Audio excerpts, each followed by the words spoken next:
നിങ്ങളുടെ ഇഷ്ട പരമ്പരകൾ എക്സ്ക്ലൂസീവായി സൺ നെക്സ്റ്റ് ആപ്പിലൂടെ തികച്ചും ഫ്രീ ആയി ഇപ്പോഴേ ആപ്പ് ഡൗൺലോഡ് ചെയ്യൂ.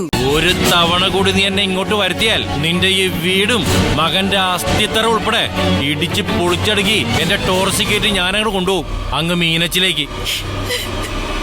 ഓർമ്മ വെച്ചോ നീ.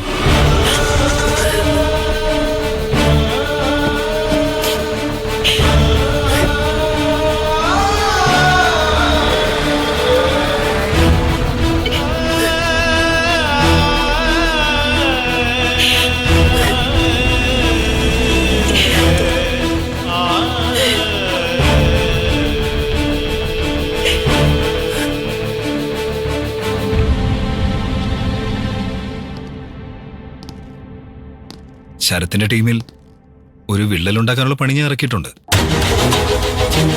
എന്താ ശേഖരന്റെ പദ്ധതി? അവന്റെ പാളയത്തിൽ നിന്ന് തന്നെ ഒരാളെ അടർത്തിയെടുക്കണം. നിവൃത്തികേടുകൊണ്ട് പെട്ടുപോയ പലരും ഉണ്ട് അവന്റെ ടീമില്. അതിലൊരാളാണ് അമൽ.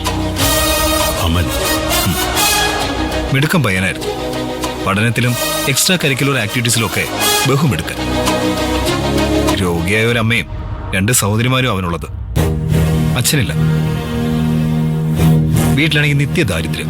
കാശിന്റെ ആവശ്യം കൊണ്ട് ഒരു ചെറിയ മോഷണം നടത്തി. പിടിക്കപ്പെട്ട് ജുവനൈൽ ഹോമിൽ എത്തപ്പെട്ടു. അവിടുന്ന് കറങ്ങിത്തിരിഞ്ഞെത്തിയത് ശരത്തിന്റെ കയ്യിൽ. ചെറിയ കുട്ടികളെ വെച്ചാണോ അവന്റെ കളി? ബുദ്ധിപൂർവമായ ഗെയിം. അതെ, പിടിക്കപ്പെട്ട കുട്ടികൾക്ക് കോടതിയിൽ നിന്ന് മൈനർ എന്ന പരിഗണനയും പരിരക്ഷയും കിട്ടും. മാത്രമല്ല, അവര് നേരെ ഇവരിൽ ആരെങ്കിലും വിരൽ ചൂണ്ടിയാൽ ഒതുക്കാനും എളുപ്പം. പിള്ളേരുടെ വീട്ടുകാരുടെ കഴുത്തിൽ കത്തി വെച്ചിട്ട് അവൻ വരട്ടും. കുടുംബത്തിൽ കയറി കളിക്കുന്നതാ ശരത്തിന്റെ ഒരു രീതി.